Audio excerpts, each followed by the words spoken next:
लक्षवेधी क्रमांक 3 विजय पंडित, विजय सिंह पंडित। अध्यक्ष महोदय वितरित केल्याप्रमाणे।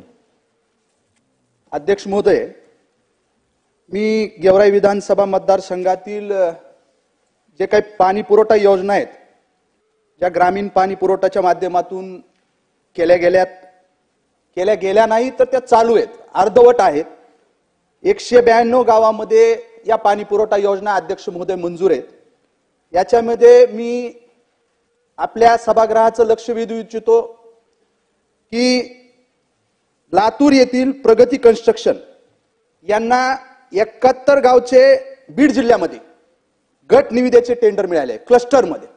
त्याच्यापैकी 45 कामं गेवराई विधानसभा मतदारसंघातील आहेत अध्यक्ष महोदय। यामधील या कामाची स्थिती जर पाहिली, यामधील 50% कामाची प्रगती 30%पेक्षा कमी आहे। स्पेसिफिक गावं मी इथं नमूद करू इच्छितो। काजळा असेल, कांबी मंजरा असेल, भेंड असेल व गोळेगाव तांडा या योजनांचं तर मुदत संपून गेलेली, जी काही मुदत आहे काम पूर्ण करण्याची ती संपून गेलेली आहे। कुठलीही कामे केले नाही, त्यामुळे जिल्हा परिषदेने या गावांचं मी जे उल्लेख केला त्याच्या फेरनिविदा केल्या अध्यक्ष महोदय। फेरनिविदा करत असताना ही जी काही प्रगती कन्स्ट्रक्शन आहे, या कन्स्ट्रक्शन कंपनीनं गटमध्ये टेंडर घेतले क्लस्टरमध्ये 45 काम। अध्यक्ष महोदय एक मिनिट मला बोलू द्या, एकच नाही माझं काय म्हणणं आहे, हो प्रश्न विचारतोय। हे जे काही प्रगती कन्स्ट्रक्शन आहे, या प्रगती कन्स्ट्रक्शननी या फेरनिविदा केल्या। जिल्हा परिषद बीड सीओ यांना मी पत्र दिलंय किंवा हे असे काम अपूर्ण आहेत, मुदत संपलेली आहे, तुम्ही याच्यावर कारवाई करा, फेरनिविदा करा। फेरनिविदा तर केल्या, परंतु या प्रगती कन्स्ट्रक्शनवर कुठली कारवाई त्या ठिकाणी केली गेलेली नाहीये।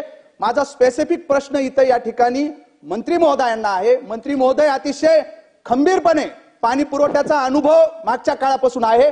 माझा स्पेसिफिक प्रश्न आहे, प्रगती कन्स्ट्रक्शन लातूर यांनी जो काही पाणी पुरवठा योजनाचा बोजवारा उडवलाय, यांना आपण काळ्या यादीमध्ये टाकणार आहात का? अध्यक्ष महोदय, जिल्हा परिषदच्या मार्फत ज्या योजना गेवराई किंवा बीडमध्ये राबवल्या जात होत्या, गेवराईमध्ये आपण जेवढ्या जिल्हा परिषदच्या योजनाची निविदा काढल्या, कोणीच त्या निविदा घ्यायला तयार नव्हतं। मग शेवटी क्लस्टर करून आपण एक टेंडर केलं आणि त्या टेंडरमध्ये प्रगती नावाचं जे कॉन्ट्रॅक्शन आहे त्यांनी या ठिकाणी कामं घेतली। आता या ठिकाणी आमदार महोदयांनी सांगितल्याप्रमाणे दिरंगाई निश्चितपणाने झालेली आहे। काही योजनांमध्ये 5 योजना ह्या सुरूच झाल्या नसल्यामुळे आम्ही ते ब्लॅकलिस्टमध्ये टाकल्या, त्याची नवीन निविदा काढली आणि निविदा नवीन काढल्यामुळं या ठिकाणी त्या कामांना सुरुवात सुद्धा झालेली आहे। त्यांच्या म्हणण्याप्रमाणे या ठिकाणी अधिकारी जे खरात आहे, कधी खरात अधिकाऱ्यांचाही याच्यामध्ये दोष आहे आणि प्रगतीचाही दोष आहे।